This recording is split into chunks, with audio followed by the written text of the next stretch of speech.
different than being their daughter. Yeah. She's not related to them in that way. So, but Aang and Katara did have 3 kids. The youngest of which was an airbender named Tenzin. And once again, Ryu just like, here you go. Crazy concepts.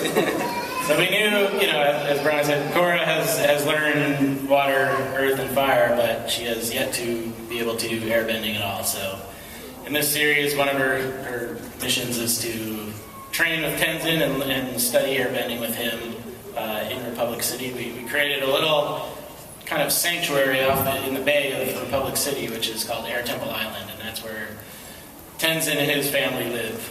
You said there was a shot of that in the trailer, or the second shot, I think. It's one of Ryu's early concepts.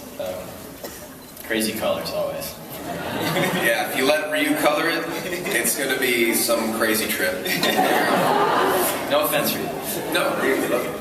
And I think Ryu's favorite character is Milo, who is the little boy.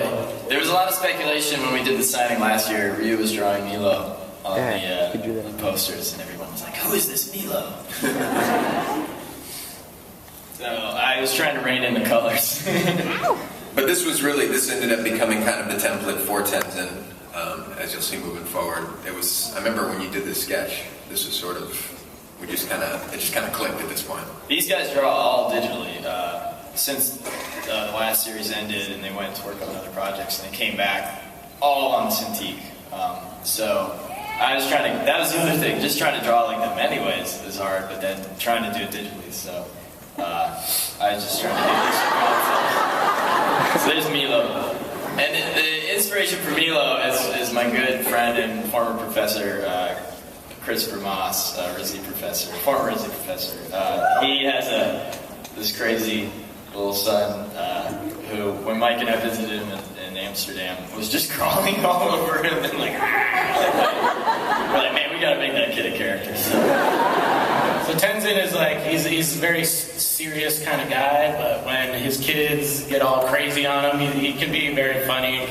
He's always trying to be the Zen master, but he isn't so good at it sometimes, especially when he loses his patience with the kids and stuff. So he's been a really fun character to work on. So this one was kind of a collaboration between Ryu and myself, which was fun. So it's really neat.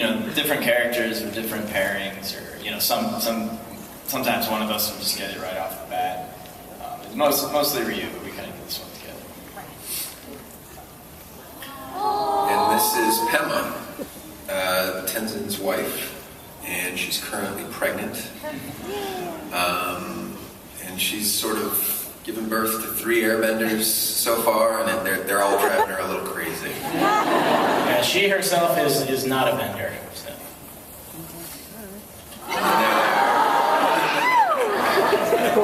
That's crazy Hilo. Yeah, Ryu just right off the bat, he got these kids just right away. Any ideas? No idea.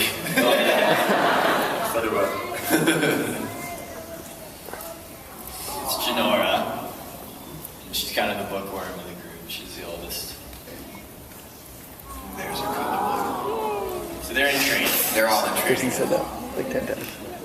It's Iki. She talks a mile a minute and is super funny and crazy.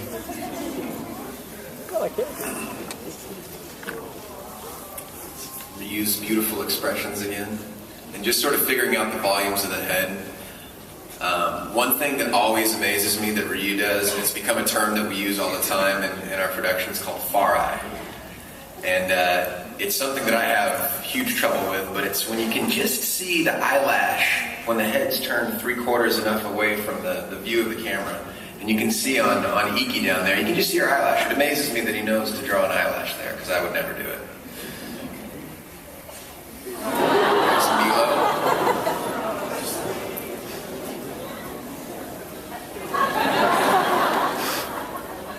Ryu kept going, we kept wanting him to be a really cute kid, and Ryu was like, no, he's ugly. Strangely though, the more ugly he was, the cuter he became. There's our main crew right there.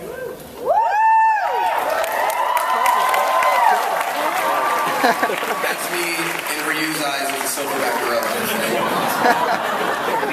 Usually I'm not clean shaven. And this is whenever we're behind the deadline. Mike's holding a gun and Brian's plotting our demise. See how evil he draws me?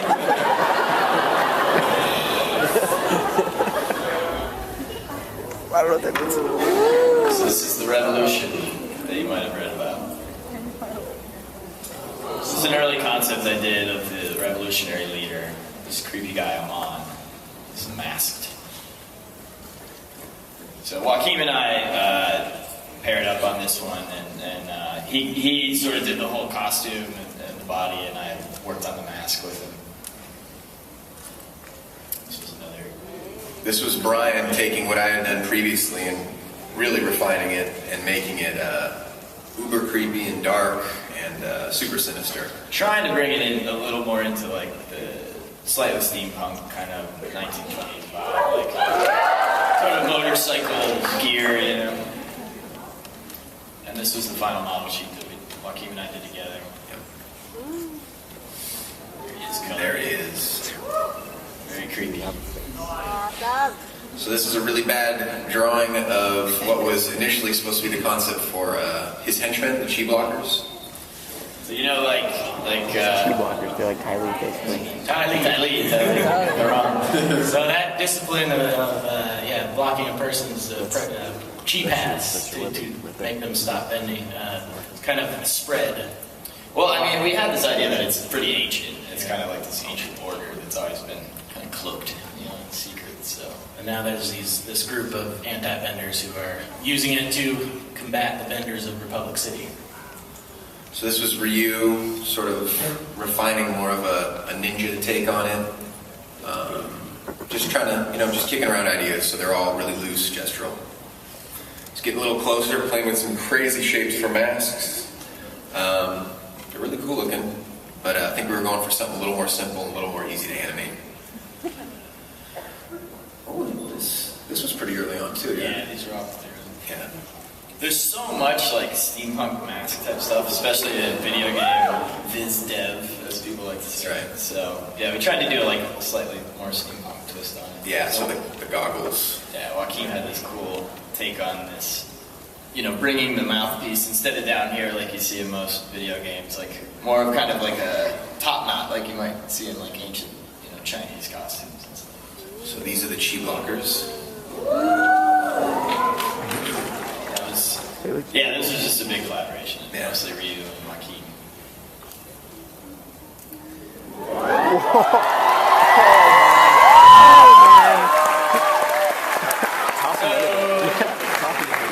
Toph, as you know, was a metal bender first. And she kind of like traveled the world, started teaching people, earthbenders, how to harness this ability, and it's still kind of a rare thing. Not every earthbender does metal bending, but so we have these kind of it's the elite, kind of like SWAT team of Republic City, and This was early, very early, and very different from what it became, but again, just getting those ideas out. Yeah, I was looking at a lot of police uniforms from New York and stuff like in the 20s and the early part of the 20th century, and tried to get that silhouette, but mix it with like a samurai armor idea. A really cool concept that Brian had come up with was that they have these spools on their back that can, release and retract these metal cables, so they can use them to tie up the criminals that they're going after. You kind of zip around the whole city with them. Like the dial. It is, yeah, it's kind of a Dali-ish thing.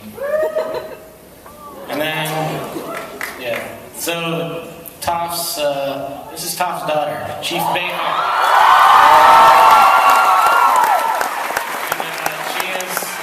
She is the chief of police of Republic City and in charge of all those metal benders. I don't know what you're yelling, but we gotta keep moving.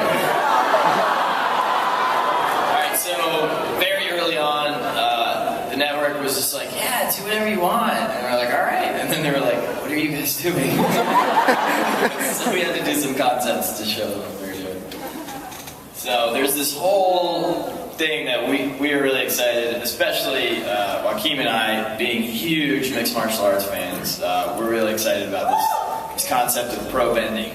And it's, as you saw little clips of it in the trailer, it's like teams of 3 benders, one of each discipline, and you'll see some more stuff. But these were all early concept illustrations to get everybody excited about it internally at Nickelodeon. So this is Korra taking on some gangsters. Sorry. That's fine. Amon, I kind of refined that earlier concept a little bit, halfway through the design stage. That was a rough for them training their pro bending techniques, and that was the colored up version. You can see Bolin getting yelled at by his instructors. There's a little tiny Papu on top. Yeah, right on. And then I had done this concept, and in the middle of the night, Ryu was like, I loved it. So he completely destroyed my drawing and made it way better. And then, so I cleaned that up. This is Korra versus Metalbender cops. Ryu's in this awesome Korra versus Chi Walkers in an alley. This is the pro bending arena again, just the rough, and then all colored out. The entire, Republic City comes to watch the elements battle each other. And then, Ryu did this cool design of Team Avatars, this concept of them as this pro bending team. And it's cool, you can see the progression of the character designs through, because this was during the early development stages. Joaquin did this awesome one, what gameplay might be like. I had to actually sit down and write all the rules, it was pretty crazy. He made a little virtual sort of map of the ring, and he was just moving these little virtual characters around. So it was like a little video game. There's like an hour-long thing of me explaining it to the animators how it works. This was our poster that we did last year, and Fred Stewart, one of our 2 amazing background painters, Emily Tetry being the other one. We just found these young artists right out of school, and we just said, we picked someone who had a really cool concept style, and we said, your style is the style of the show, so we just ran with it. And Fred did that. I took a drawing of Joaquin's from the storyboard and cleaned it up for that Wall Street Journal piece. That was the rough. This is the rough. Cleaned Cleaned up to that.